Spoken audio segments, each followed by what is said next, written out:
Greetings. I am Charles Hale, founder and president of Hale Consulting Solutions, LLC. I'm eagerly looking forward to the 14th World Healthcare, Hospital Management, Nursing, and Patient Safety Conference set to take place this summer from July 25th through the 27th at the Holiday Inn in Dubai. As a professional project manager and AI evangelist deeply immersed in cybersecurity, I am thrilled at the opportunity to connect with such a diverse and esteemed audience. My presentation, entitled Cybersecurity in Healthcare, Protecting Your Patients and Organization, aims to shed light on this vital aspect of modern healthcare.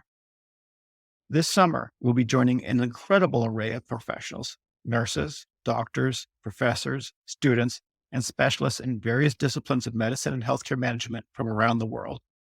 I invite each of you to join us in Dubai this summer for a conference that promises to be enlightening, collaborative, and forward-thinking.